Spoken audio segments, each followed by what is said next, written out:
In recent times, South Africa's political landscape has been marked by significant upheaval, particularly within the uMkhonto weSizwe party, MKP. This turmoil has been brought to light through insights from Leshona, who previously served as a private secretary to former President Jacob Zuma. Leshona's revelations have illuminated deep-rooted internal divisions, complex leadership struggles, and the far-reaching implications these issues carry for the nation's political stability, governance structures, and socio-economic landscape. The evolving dynamics within the MKP are not just an isolated party issue but a reflection of broader systemic challenges that affect South Africa as a whole, influencing voter confidence, public perception, and the trajectory of political discourse in the country.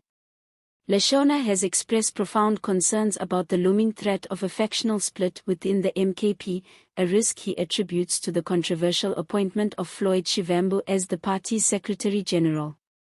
Shivambu, a former prominent member of the Economic Freedom Fighters, EFF, joined the MKP in August 2024. His appointment, however, has been fraught with controversy, as he has been accused of prioritizing the elevation of individuals loyal to him from his former party rather than engaging with and promoting long-standing MKP members who have dedicated years to the party's cause. This alleged favoritism has reportedly sowed deep seeds of resentment and frustration within the MKP's ranks, with many members feeling overlooked, unappreciated, and disillusioned by what they perceive as the erosion of the party's foundational values. Leshona underscores that Shivambu's leadership style has exacerbated tensions, characterizing his approach as unilateral and lacking in meaningful consultation with the party's grassroots members and veteran leaders. This top-down decision-making process has destabilized the internal cohesion of the MKP, creating an atmosphere of mistrust, where long-serving members feel that their contributions and sacrifices are being disregarded in favor of political expediency and personal loyalty to Shivambu. The resulting divisions have fractured the party, weakening its ability to present a united front to the public and undermining its credibility as a genuine alternative political force. The MKP's recent electoral performance has laid bare the consequences of these internal conflicts. In a by-election held in uMkhonto, a region where the MKP had previously garnered significant support, the party's vote share plummeted from a commanding 54% during the national elections to a mere 19%. This precipitous decline is seen by Leshona as a clear and direct indictment of Shivambu's leadership and the strategic missteps that have alienated the party's base.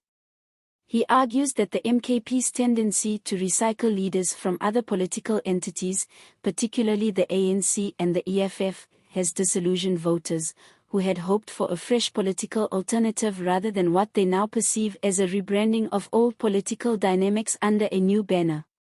The erosion of public trust in the MKP's authenticity as a distinct political movement has further complicated its efforts to regain lost ground and rebuild its reputation.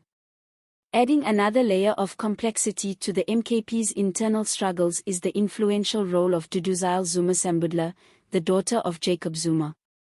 According to Leshona, Zuma-Sambudla has used her proximity to the party's leadership to sideline individuals she views as adversaries, often manipulating information and distorting realities to shape her father's perceptions and decisions.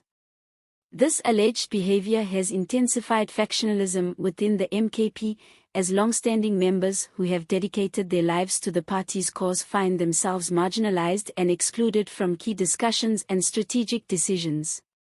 The growing influence of family dynamics and personal relationships over the party's governance processes has further fragmented the MKP, eroding the trust and unity that are essential for its long-term survival and success. Beyond the immediate internal struggles of the MKP, Leshona provides a sobering assessment of South Africa's broader political environment, particularly within the framework of the Government of National Unity, GNU.